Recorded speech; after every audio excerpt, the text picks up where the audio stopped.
प्यारे साथियों, आप सभी का हमारे चैनल पे बहुत बहुत स्वागत है। उम्मीद करता हूं कि स्वस्थ होंगे, मस्त होंगे, तैयारी बेहतरीन चल रही होगी। जितने भी विद्यार्थी 2025 बोर्ड परीक्षा में गृह विज्ञान का पेपर देने वाले हैं, उनके लिए गृह विज्ञान का 2025 बोर्ड परीक्षा के लिए एक लेटेस्ट वायरल मॉडल पेपर लेकर के आ चुके हैं। और बच्चों, इस वीडियो के माध्यम से मैं आप सभी को इस पूरे वायरल मॉडल पेपर का A to Z full solution provide करने वाला हूं। और बच्चों, इस वीडियो के माध्यम से मैं आप सभी को ये भी बताने वाला हूं कि अब की बार 2025 बोर्ड परीक्षा में गृह विज्ञान की कॉपी कैसे लिखना है, क्या तरीका अपनाना है, और टॉपर बोर्ड परीक्षा के पेपर में गृह विज्ञान की कॉपी कैसे लिखते हैं, कौन सी गलतियां नहीं करना है, सब कुछ मैं आप सभी को इस वीडियो के माध्यम से बताने वाला हूं, समझाने वाला हूं। इसलिए आप सभी से हम्बल रिक्वेस्ट है, इस पूरे वीडियो को शुरू से लेकर के एंड तक जरूर देख लेना। वीडियो को लाइक कर देना, शेयर कर देना, चैनल पे नए होंगे तो सब्सक्राइब कर देना। आइए बच्चों, बिना टाइम को वेस्ट किए इस सेशन की शुरुआत करते हैं। और इसी प्रकार से आप सभी का बोर्ड कॉपी का फ्रंट पेज मिलने वाला है। तो भैया, इस वीडियो के माध्यम से पूरा कंप्लीट बताऊंगा कि बोर्ड कॉपी का फ्रंट पेज कैसे भरना है। साथ में पूरा ये जो पेपर है 2 खंडों में डिवाइड रहेगा। तो मैं खंड अ का सलूशन बताऊंगा, साथ में खंड ब का भी सलूशन बताने वाला हूं। यहाँ पे पेपर का पैटर्न समझ लेते हैं। इस पूरे पेपर को सॉल्व करने के लिए आपके पास कुल मिलाकर के 3 घंटे 15 मिनट का टाइमिंग होता है और 70 नंबर का पूर्णांक होता है। तो एक बात मैं दावे के साथ बोल सकता हूं कि जो भी बच्चा ईमानदारी से इस पूरे वीडियो का सलूशन अंत तक देख लेता है तो गृह विज्ञान के पेपर में 70 में 70 स्कोर कर जाएगा। इस बात की पूरी गारंटी है, ठीक ना। आइए बच्चों, सबसे पहले नोट को समझते हैं। यहाँ पर नोट लिखा गया है कि प्रारंभ के 15 मिनट परीक्षार्थियों को प्रश्न पत्र पढ़ने के लिए निर्धारित है। यानी कि शुरू में आपको जो ही 15 मिनट मिलेंगे उसमें पेपर को तुरंत पढ़ लेना है। सभी क्वेश्चन हल करना अनिवार्य है, यानी कि एक भी क्वेश्चन को छोड़ना नहीं है। ये पेपर 2 खंडों में डिवाइड होगा, खंड अ में, साथ में खंड ब में। खंड अ में हर एक क्वेश्चन 1 नंबर का रहने वाला है और क्वेश्चन की संख्या 20 रहने वाली है। यानी कि 20 बहुविकल्पी क्वेश्चन पूछे जाएंगे जिनको OMR आंसर शीट में हल करना होगा। और OMR आंसर शीट को भरने के लिए आपको ब्लू या ब्लैक पेन का इस्तेमाल करना है और किसी भी प्रकार के इरेजर, व्हाइटनर का इस्तेमाल बिल्कुल भी नहीं करना है। और कौन सा क्वेश्चन कितने नंबर का है सब कुछ इस पेपर में बताया जा चुका है। तो आइए बच्चों, सबसे पहले खंड अ के सारे प्रश्नों का सॉल्यूशन करते हैं। एक एक क्वेश्चन का सॉल्यूशन करेंगे। हमारे यहाँ पे पहला क्वेश्चन पूछा गया है कि निम्न में से सुरक्षित चेक है। 4 ऑप्शन दिया गया है, वाहक चेक, क्रॉस चेक, दोनों या इनमें से कोई नहीं। तो सबसे सेफ या सुरक्षित चेक की बात करेंगे तो यहाँ पे हो जाएगा क्रॉस चेक। क्या हो जाएगा? Cross check. दूसरा ऑप्शन बिल्कुल यहाँ पे राइट आंसर होगा। आगे देख लेते हैं। अगला जो हमारा क्वेश्चन पूछा गया है कि रोगी को ले जाने के लिए किसका प्रयोग करना चाहिए, चारपाई, डोली, कुर्सी या स्ट्रेचर। तो बच्चों, रोगी को एक स्थान से दूसरे स्थान पर पहुंचाने के लिए हम स्ट्रेचर का इस्तेमाल करते हैं। चौथा ऑप्शन हमारा यहाँ पे राइट आंसर होगा। आगे देख लेते हैं। अगला जो हमारा क्वेश्चन पूछा गया है कि अशुद्ध जल के सेवन से कौन सा रोग फैलता है, पोलियो, पेचिस, हैजा या सभी। तो अशुद्ध जल के सेवन से हैजा नामक रोग फैलता है। तीसरा ऑप्शन हमारा यहाँ पे राइट आंसर होगा। वॉशिंग मशीन से बचत होती है, समय की, श्रम की, सर्फ की या सभी की। तो वॉशिंग मशीन से हमें समय, धन, सर्फ ये सब की बचत हो जाएगी। यानी कि चौथा ऑप्शन हमारा यहाँ पे क्या हो जाएगा? राइट आंसर हो जाएगा। आगे देख लेते हैं। अगला जो हमारा क्वेश्चन पूछा गया है कि ठंडे स्पंज में क्या प्रयोग करना चाहिए, बर्फ का पानी, बर्फ या ताजा पानी या घुली हुई बर्फ का पानी। तो ठंडे स्पंज में हमें बर्फ का पानी इस्तेमाल करना चाहिए। यहाँ पर पहला ऑप्शन बिल्कुल यहाँ पे राइट आंसर हो जाएगा।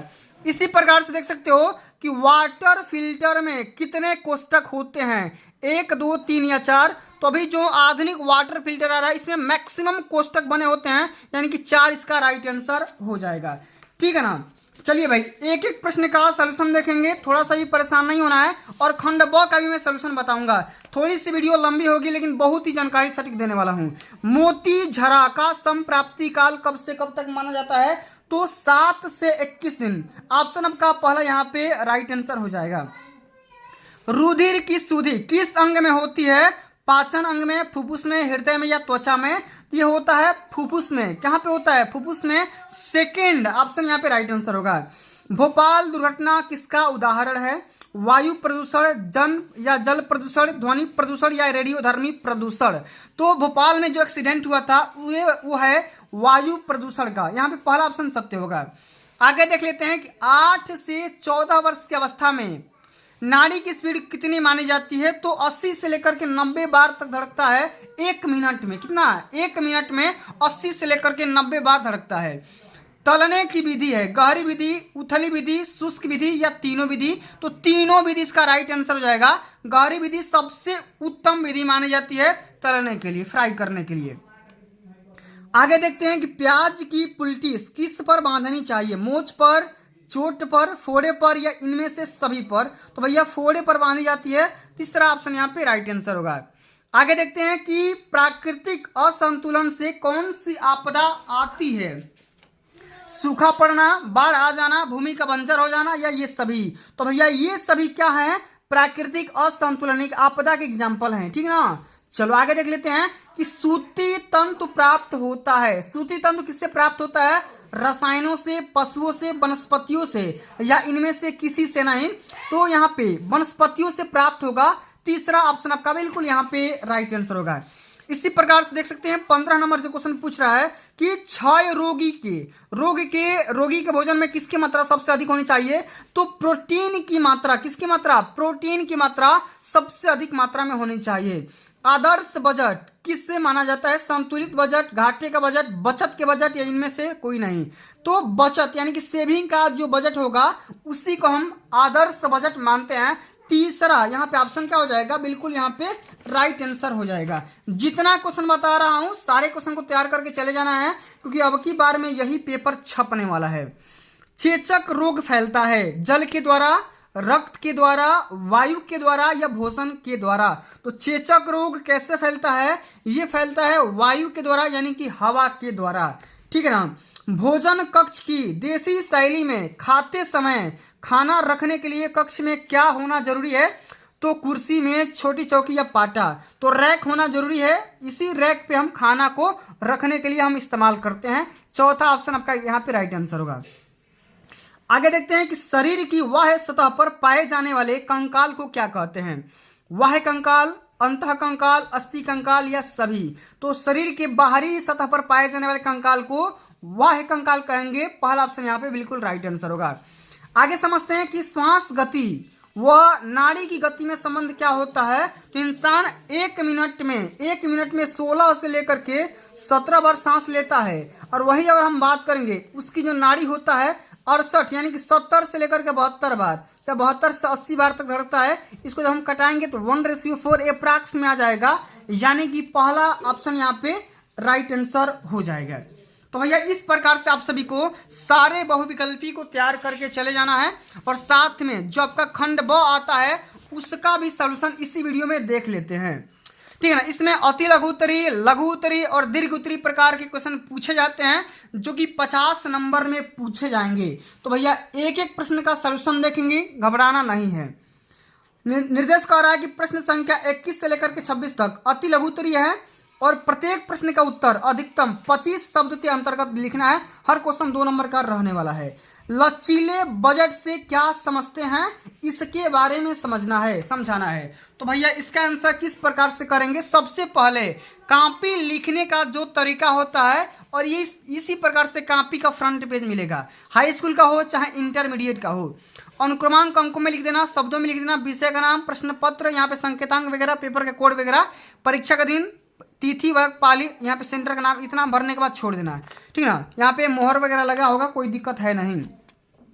अब आपको जो समझना है बात ये समझना है कि भाई आपको कॉपी कैसे लिखना है। तो सबसे पहले हेडिंग लगाओ ब्लैक पेन से, खंड ब, वर्णनात्मक प्रश्न, प्रश्नोत्तर संख्या 21 और यहाँ से हास्य इसी प्रकार से खींचना है। एक ही साइड में खींचना है, आपको दोनों साइड में नहीं खींचना है। ठीक है। अब हमारा क्वेश्चन ये पूछा गया था कि लचीला बजट से आप क्या समझते हैं, क्या तात्पर्य होता है? लिखेंगे लचीला बजट जिसे परिवर्तनीय बजट के रूप में भी जाना जाता है। गतिविधि के स्तर में परिवर्तन के अनुसार परिवर्तन की अनुमति देता है, लचीला बजट कहलाता है। तो भैया इस प्रकार से आप सभी को आंसर लिखना होगा, तभी जाकर के पूरे नंबर मिलेंगे। अब देखो अगला जो हमारा क्वेश्चन है कि ओजोन परत का क्या महत्व होता है, इसको भी समझ लेते हैं तुरंत। यहाँ पे देखो लिखा गया, बहुत ही सिंपल तरीके में लिखा गया है। इसी प्रकार से कॉपी को रिप्रेजेंट करना है। अगर आप इस प्रकार से कॉपी लिखते हो तो भैया बोर्ड के पेपर में टॉपर बन जाओगे, इस बात की पूरी गारंटी है। लिखेंगे ओजोन परत का महत्व, ठीक ना। इसमें लिखेंगे ओजोन परत को हमारी पृथ्वी का कवच माना जाता है। क्यों? क्योंकि यह परत पृथ्वी को सूर्य की हानिकारक पराबैंगनी किरणों से हमें बचाने का काम करती है। साथ में ओजोन परत के बिना जीवन संकट में पड़ सकता है। तो इस प्रकार से आप सभी को आराम आराम से आंसर देना है, थोड़ा सा भी घबराना नहीं है, ठीक है ना। चलिए अब इसी प्रकार से हम आगे देख लेते हैं। अगला ये वाला जो क्वेश्चन 23 नंबर पूछा गया है, very very most important question है। क्या है क्वेश्चन, थोड़ा समझते हैं कि नाप लेने की दो विधियों के नाम लिखिए। देख रहे हो ना 23 नंबर क्वेश्चन, नाप लेने की दो विधियों के नाम बताना। बस खाली दो विधि के नाम लिख दोगे आपका काम हो जाएगा। लिखेंगे कि नाप लेने की दो विधियां कौन कौन सी है। नाप लेने की दो विधियां निम्नलिखित है, कौन कौन सी। सबसे पहली विधि है कि छाती के नाप के आधार पर शरीर के अन्य भागों की नाप की अनुमान लगा लेना, साथ में प्रत्येक अंग का अलग अलग से नाप लेना। तो भैया इस प्रकार से दोनों विधि लिख दोगे, पूरा यहाँ से नंबर पा जाओगे, एक भी नंबर ना कटेगा। अब अगला यहाँ पे 24 नंबर क्वेश्चन क्या पूछा गया, ध्यान से समझिएगा कि मोच किसे कहते हैं। मोच किसे कहते हैं, जरा ध्यान से समझिएगा, ठीक है ना। चलो भाई एक एक क्वेश्चन को आराम से समझने का प्रयास करते हैं। लिखेंगे इसमें कि हड्डियां जोड़ के स्थान पर एक दूसरे से बंधन या बंधक सूत्रों अथवा तंतुओं से जुड़ी होती है। अचानक चलते चलते फिसलने, ऊंचे नीचे स्थानों पर पैर पड़ने अथवा गिर जाने के कारण बंधक सूत्र या तो अधिक खींच जाते हैं अथवा टूट जाते हैं। इसी को हम मोच कहते हैं। क्या कहते हैं? इसी को हम मोच कहते हैं। इस प्रकार से लिखोगे 2 नंबर पक्का मिल जाएगा, इस बात की भाई पूरी गारंटी है, ठीक है ना। चलो आगे देख लेते हैं अगला हमारा क्वेश्चन कि खड़े होकर भोजन पकाने से क्या लाभ होता है। तो भैया किस प्रकार से करोगे जरा ध्यान दीजिएगा, ठीक है ना। खड़े होकर भोजन पकाने से क्या लाभ होता है भाई, ध्यान दो। इसमें लिखेंगे कि खड़े होकर भोजन पकाने से कौन कौन सा लाभ होगा। तो गृहिणी के कपड़े खराब नहीं होते हैं, बार बार उठना बैठना नहीं पड़ता है जिससे थकान कम होती है, भोजन परोसने में सुविधा होती है और रसोई घर में गंदगी कम होती है। इस प्रकार से आप सभी को आराम से यहाँ पे कॉपी लिखना है, रिप्रेजेंट करना है, तभी जाकर के पूरे नंबर यहाँ पे पाओगे, ठीक है ना। इसी प्रकार से लिखोगे पूरा नंबर यहाँ से पा जाओगे, ठीक है। चलो भाई अब हम आगे देख लेते हैं अगला जो हमारा क्वेश्चन 26 नंबर क्या है क्वेश्चन। देखो 26 नंबर और 27 नंबर क्वेश्चन दोनों सेम है। ये देखो ठंडी सेक की विधियाँ बताइए। ठंडी सेक की कौन कौन सी विधियाँ होती है उसके बारे में आपको यहाँ पे लिखना है। देखो यहाँ पे 26 नंबर बोल रहे हैं ना, ठंडी सेक की कौन कौन सी विधियाँ होती है, ठीक है। आराम से करेंगे, थोड़ा सा भी परेशान नहीं होंगे, ठीक है ना। चलो तो भाई कौन कौन सी विधियाँ होती है। सबसे पहले ठंडा स्पंज, ठंडी पट्टी और बर्फ की थैली। इसी प्रकार से आप सभी को सारे क्वेश्चन को अटेम्प्ट करना है, तभी जाकर के पूरे नंबर मिलेंगे। आइए बच्चों अब हम अगला क्वेश्चन की तरफ बढ़ते हैं। अगला जो हमारा क्वेश्चन है 27 नंबर, ठीक ना। ये देखो कह रहा है क्वेश्चन की कार्बोहाइड्रेट एवं प्रोटीन पोषक तत्व की सुरक्षा के उपाय लिखिए। तो बिल्कुल आसान सा क्वेश्चन है, आराम से आप कर जाओगे, ठीक ना। इसी प्रकार से मैंने यहाँ पे छोड़ दिया है, ठीक ना। तो भाई इस क्वेश्चन को आराम से कर लेना, कोई दिक्कत है नहीं। अब चलिए आगे बढ़ जाते हैं। ये जो 28 नंबर क्वेश्चन है थोड़ा सा ध्यान दीजिएगा, बहुत ही इंपॉर्टेंट क्वेश्चन है। क्वेश्चन कह रहा है कि शरीर में जल के काम बताइए। देखो ये क्वेश्चन है, शरीर में जल के काम बताइए, माने शरीर में जल का कौन कौन सा काम होता है उसके बारे में आपको बताना है। इसमें लिखेंगे कि मानव शरीर का लगभग 70% हिस्सा जल से बनता है और स्वस्थ वजन बनाए रखने, शरीर से विषाक्त पदार्थों को बाहर निकालने, लार जैसे शारीरिक तरल पदार्थ बनाने में मदद करने के लिए नियमित रूप से मल त्याग, मांसपेशियों को कार्य ठीक तरल से होने के लिए, स्वास्थ्य एवं युवा दिखने वाली त्वचा के लिए पानी आवश्यक है। तो इस प्रकार से जल हमारे जीवन में किस प्रकार से इंपॉर्टेंट रोल प्ले करता है आराम से यहाँ पे लिख जाओगे, ठीक ना। पूरा नंबर मिलेगा, एक भी नंबर आपका ना कटेगा। अब यहाँ पे देखो 19 नंबर क्वेश्चन पूछा गया है, बिल्कुल सिंपल सा है क्वेश्चन, न्यूमेरिकल है। एक साइकिल का दाम 1600 रुपया है। यदि इसका विक्रय मूल्य 2000 रुपया है तो लाभ का परसेंटेज बताइए। ठीक है, आपको लाभ प्रतिशत निकालना है। तो सबसे पहले यहाँ पर दिया गया है, देखो इसी प्रकार से करना होगा आप सभी को पेपर में। ध्यान दीजिए कैसे करेंगे, समझिएगा। सबसे पहले लिखेंगे साइकिल का क्रय मूल्य कितना दिया गया था, 1600 रुपया, विक्रय मूल्य 2000 रुपया। अब लाभ कैसे निकालेंगे, लाभ का फॉर्मूला क्या होता है, विक्रय माइनस क्रय। अब 2000 में से 1600 घटा दोगे तो 400 रुपया आपका लाभ निकल करके आ जाएगा। अब हम जानते हैं प्रतिशत लाभ का फॉर्मूला क्या होता है, लाभ गुणे 100 बटा क्रय मूल्य। तो 400 गुणे 100 बटा 1600। अब ये 4 बार में कट जाएगा और ये फिर 25 बार में कट जाएगा, यानी कि 25% निकल करके आ जाएगा। तो भैया इस प्रकार से आप सभी को सारे क्वेश्चन को अटेम्प्ट करने होंगे। अगर आप इस तरीके से अटेम्प्ट करते हो तो आपका एक भी नंबर ना कटेगा और पूरा का पूरा नंबर मिलेगा भाई, ठीक ना। चलिए आगे ध्यान दीजिए। इसी प्रकार से अगला जो हमारा क्वेश्चन, ये देखो, ये 30 नंबर क्वेश्चन क्या कह रहा है कि खपच्ची का प्रयोग कब और क्यों किया जाता है, इसको थोड़ा सा समझाइए। बिल्कुल आसान भाषा में समझने का प्रयास करते हैं। इसमें लिखेंगे प्रश्नोत्तर संख्या 30, खपच्ची का प्रयोग दुर्घटना होने पर, लिखेंगे क्या, दुर्घटना होने पर टूटी हुई अस्थि को सहारा देने व स्थिर रखने के लिए अस्थि भंजन में खपच्ची का प्रयोग किया जाता है। इसी प्रकार से भैया लिखोगे पूरा नंबर मिल जाएगा। अब देखो 31 नंबर क्वेश्चन क्या है कि भोजन पकाने के क्या उद्देश्य हैं, समझाइए। देखो ये वाला क्वेश्चन इंपॉर्टेंट है और ये क्वेश्चन 4 नंबर का है, समझिएगा। लिखेंगे इसमें भोजन पकाने के कौन कौन से उद्देश्य हैं। सबसे पहला उद्देश्य है भोजन को सुपाच्य बनाना, भोजन को स्वादिष्ट बनाना, भोजन को आकर्षक बनाना, भोजन को कीटाणु रहित बनाना, भोजन का संरक्षण करना। इस प्रकार से भैया 3-4 टॉपिक लिख देंगे, हमारा पूरा यहाँ से नंबर मिल जाएगा। बिल्कुल आसानी तरीके से मिल जाएगा, कोई दिक्कत होगा नहीं, ठीक है ना। अब चलिए, अब अगला जो हमारा ये क्वेश्चन 32 से लेकर के जो 34 नंबर तक क्वेश्चन पूछे जाते हैं, वो पूछे जाते हैं दीर्घ उत्तरीय प्रश्न के बारे में, जो कि हर साल बोर्ड के पेपर में कितना नंबर का, 6 नंबर का आता है। ये देखो 6 नंबर का आता है, एक बार दिखा दे रहा हूँ, देखो 6 नंबर का 3 क्वेश्चन आएगा, एकदम 18 नंबर का आएगा। बिल्कुल आसान तरीके से लिखेंगे। इसमें हमारा कह रहा है क्वेश्चन कि पारिवारिक आय का क्या मतलब होता है, पारिवारिक व्यय को प्रभावित करने वाले कौन कौन से कारक होते हैं, या तो ये करो और नहीं तो गृह गणित का क्या मतलब होता है, इसके महत्व को समझाइए। तो दोनों में से किसी एक क्वेश्चन कॉल करना है और 100 शब्द में लिखना है। हर क्वेश्चन के लिए 6 नंबर यहाँ से मिल जाएगा।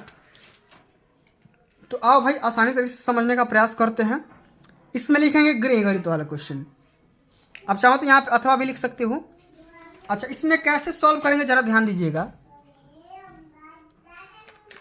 इसमें भाई लिखेंगे ये, सबसे पहले क्या लिखेंगे कि गृह गणित। अच्छा, गृह गणित क्या होता है, तो जरा ध्यान दीजिएगा। लिखेंगे गृह गणित अर्थात संख्याओं के विज्ञान को जब गृह कार्यों तथा गृह व्यवस्था संबंधी क्रियाकलापों में इस्तेमाल किया जाता है तब उसे गृह गणित कहा जाता है। बिल्कुल आसान भाषा में लिखेंगे। इसका महत्व क्या होता है, तो गृह गणित का ज्ञान गृह विज्ञान की छात्राओं के लिए अति आवश्यक होता है।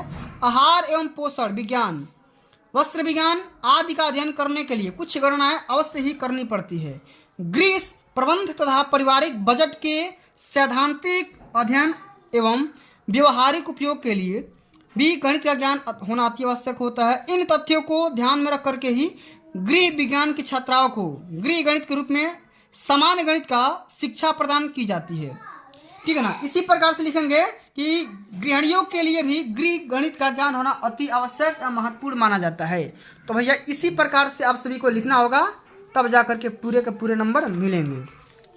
अब अगला हमारा क्वेश्चन है कि रोगी का भोजन तैयार करते समय किन किन बातों को ध्यान में रखना आवश्यक है, ठीक है। तो भाई किन किन बातों को ध्यान में रखेंगे, एकदम आराम से रापचिक स्टाइल में समझने का प्रयास करते हैं।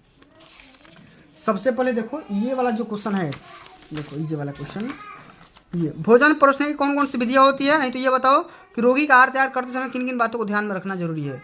6 नंबर का क्वेश्चन है, आराम से सॉल्व करेंगे। लिखेंगे कि भोजन सफाई से जटिल या कलई किए गए बर्तनों में बनाया जाना चाहिए जिससे पेंट किया गया होगा, ठीक है। उसके बाद से अगला जो हमारा पॉइंट है ये लिखेंगे कि भोजन इस प्रकार तैयार होना चाहिए कि उसके पौष्टिक तत्व जैसे प्रोटीन, खनिज, लवण, विटामिन आदि नष्ट ना हो पाए। भोजन डॉक्टर के निर्देशानुसार तैयार करना चाहिए।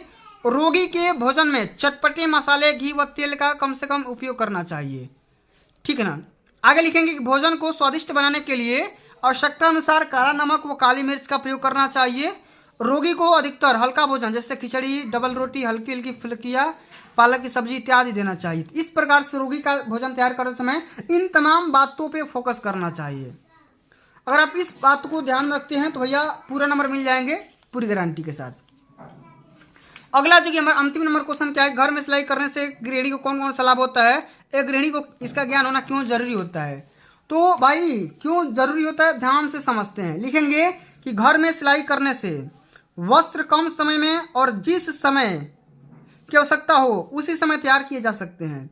दर्जी बहुधा वस्त्र की सिलाई में अत्यधिक समय लगाते हैं। दर्जी अपेक्षाकृत अधिक कपड़ा भी लेते हैं। देख सकते हो ना कि हमें क्यों घर पे सिलाई करनी चाहिए। घर में वस्त्र नाप के अनुसार उचित मात्रा में बनाए जा सकते हैं। वस्त्र सिलने पर बचे हुए टुकड़े का हम उपयोग कर सकते हैं। छोटे छोटे कपड़ों को थैली थैली बनाकर किया जा सकता है। घर में सिलाई कार्य में दक्षता प्राप्त कर लेने से वे इसे लघु उद्योग के रूप में भी अपनाया जा सकता है। वस्त्र की सिलाई का कार्य प्रारंभ किया जा सकता है और लघु व्यवस्था स्थापित किया जा सकता है। तो भैया इस प्रकार से आप सभी को कॉपी लिखना है, रिप्रेजेंट करना है। अगर आप इस तरीके से कॉपी लिखते हो तो आपका एक भी नंबर ना कटेगा और पूरा का पूरा नंबर आपको यहाँ पे मिल जाएगा। लेकिन आपको इसी प्रकार से कॉपी इसी ढंग में लिखना पड़ेगा। तो भैया उम्मीद करता हूँ ये वीडियो आप सभी को अच्छा लगा होगा। अच्छा लगा होगा तो वीडियो को लाइक कर देना, शेयर कर देना। चैनल पर नए होंगे तो सब्सक्राइब जरूर करना और कमेंट के माध्यम से अपना फीडबैक जरूर देना वीडियो कैसी लगी है। तो जल्द मिलते हैं अगली वीडियो में, तब तक के लिए जय हिंद, जय भारत, वंदे मातरम।